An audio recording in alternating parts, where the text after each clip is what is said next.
So I get asked this question every so often, especially from people from Europe, people from America, Canada, and even when I occasionally go to conferences to do with JCI, and these are sort of European and world conferences, and very often you can't avoid it, to be honest. Sooner or later, the question of Brexit comes up. I've even got into trouble once at a JCI Europe conference in France where they were doing a roadshow about like the European Parliament and how important the European Parliament is and what it does and how and why you should vote, getting people involved in voting for it. And literally, the roadshow goes throughout all of Europe, gets to northern France, skips France, and goes straight to Iceland. And the obvious target is missing. And I'm just like, yeah, I can't help think that you've missed quite a wide selection on your roadshow, and I was generally flabbergasted at that. And I always say this to my European friends: we need your support. British Remainers need your support now more than ever. Even after sort of everything's done and dusted, we need your support because this isn't a question and something that we can do just by ourselves. We need over here, we are going to need financial support sooner or later to organise protests and campaigns and things like that. We will need that support, and some of that stuff is going to have to come from people in Europe. We can't really get away from it. But the question really often comes up is when we've gone through all, as we talk about just how bad Brexit is. The question is, why can't people sometimes admit they're wrong? And it is a really hard question to try and answer. And I often answer it is, have you ever been conned? And some people answer yes, some people answer no. And I've always said, think about where you were when you were conned. You go through like these stages, and the British people are still at this state of where they can't accept what's happened. They can't accept yet that they've been conned. Not until physical realities start to impact on them. Remember, we are still technically until December 31st in the European Union.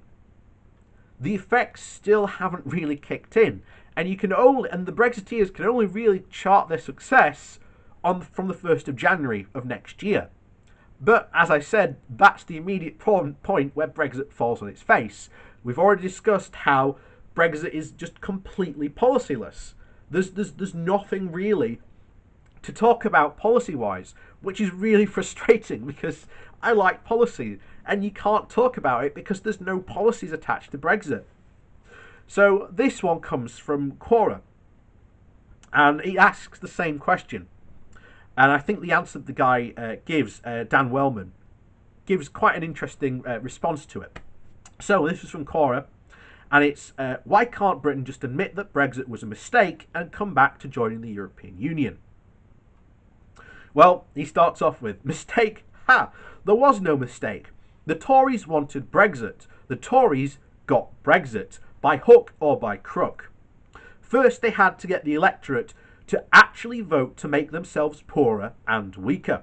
No mean feat, but they managed to just about get it over the line by making the hated I can't say this on YouTube, by making the hated quote pig the face of Remain, and allowing Russian troll farms to flood social media with pro-Brexit messages. The next goal, obviously, is the no-deal Brexit. And we've talked about how bad a no-deal Brexit is, and there are going to be hundreds of potential scenarios. We've already talked about, one of the big things that Brexiteers and Brexit supporters often say was, it was about trade and getting back our trade stuff to do these trade. Well, hold on for a second. How are you somehow fine with, taking back these rights from Brussels, which apparently we had no say in, but we had say in it, a huge say in it. There was a reason why we were one of the big three, but you know, and of course they ignore the benefits and the bonuses of being in the single market, and how strong it makes us of 28 countries combined together to use their trading might to get good trade deals. We're about to see how by ourselves how little power we actually have on the world stage. Now, not only that, but they complain about Brussels doing all these trade deals. At least we had a say in what was going on in Brussels. We talked about earlier in this week about how NVIDIA has bought a very well-known company called ARM, which is a UK microprocessing chip manufacturer. This is very a unique British businesses, and it is, once it's gone, it's gone. It is knowledge that is crucial to British industrial power and strength, just having that business here, because it trades with the US everywhere. Now, as soon as NVIDIA buys it, America will be able to dictate to us who we can sell to and who we can't. And all of a sudden, the idea of we can control our own trade policy is just gone. We've given it to Washington. Straight out the door. You will not see this story, and I keep on saying this, you will not see this story covered in any newspapers or anything like that. It got covered once when we originally covered it, but it ain't being, it's not 24/7 news coverage. This is just another business to add to the growing pile of businesses that are going to be damaged because of Brexit. But anyway, it continues. So the next goal, obviously, is the no-deal Brexit. This is the most damaging form of Brexit possible. But in for a penny, in for a pound. And some of those high-ranking Tories, and their financial backers, of course, do stand to make a lot of pounds off the back of that. And we have seen, bear in mind, we have seen not only Tories, but hedge funds are now shorting the British pound. They are betting on the pound to fail. So all these people, all these Brexiteers that have been saying, you've got to believe in Britain, you've got to believe or else it won't happen. And, and the faith of British industry and how good and strong we are once you're believing the European Union, are betting on the pound to fail. And they know it's going to fail. They're just happy for that because, we've said it before. Almost right back at the start of this, a lot of these British elites do not mind that the UK pie that they gets smaller. What they care about is getting a bigger chunk of that pie, and that's what's going to happen to them. That's what's going to enrich them even more.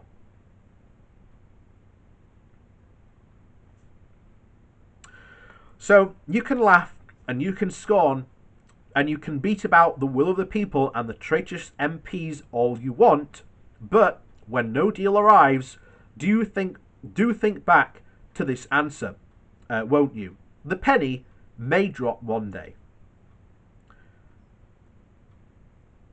And that's the truth of this whole thing. We have seen in some sections the penny starting to drop.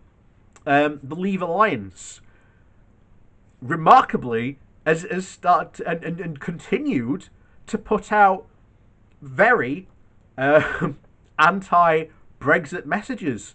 And I'm waiting here on the back of my wall, as I keep on saying, one day we'll have a framed article from either the Sun, not the Sun, but the Daily Mail, the Daily Express, saying on their front page, this is not the Brexit we voted for. Because, they've been active participants in willing on Brexit continuously. Yeah, we want Brexit, Brexit. And then, all of a sudden, are going to be standing on the sidelines as if they haven't been egging this disaster on. It's going to be an absolute catastrophe. And we know it's going to be a catastrophe. I mean, we've had a paper leaked last week about civil unrest to a point where we have to get the army on the streets. you know. Um, it's absolutely insane. And the penny will drop one day. It will absolutely drop. But it won't drop until a lot of these people who, well, mistakenly voted for Brexit because they were conned by what were essentially slogans of sovereignty and getting back control, which were completely meaningless in the long run. Because the problem always was trying to explain the benefits of the EU, and being in the EU couldn't really be summed up in a slogan. The best one we had was for every £1 we spend, we get £10 back. That was easily one of the best slogans we had, because you go up to someone and said, you know, I remember using this. I don't know if we actually made anyone vote for it, but you know, yeah, I can dream that it maybe did, maybe convinced one person. You know, you go up to them and you go, for every £1 you give me, and I gave you 10 back, would you think that would be a good investment? No one said no. So I said, so why are you going to vote to leave the EU? And they were like, oh.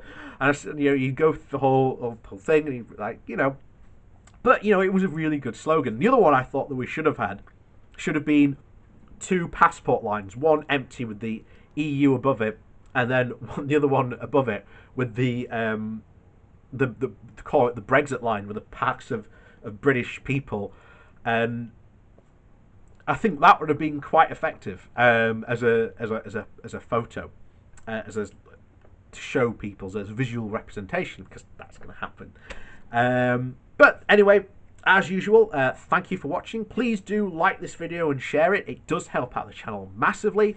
If you are new to the channel, please do hit that subscribe button. We talk about British politics, and of course, we can't not talk about Brexit, because Brexit will be a part of British politics for some time to come. I can guarantee you that. If you would like to support the channel in another way, there are links down below to my Patreon page, as well as a one-off donation link should you like to support the channel that way. So, with that said, thank you for watching, and we'll see you all next time.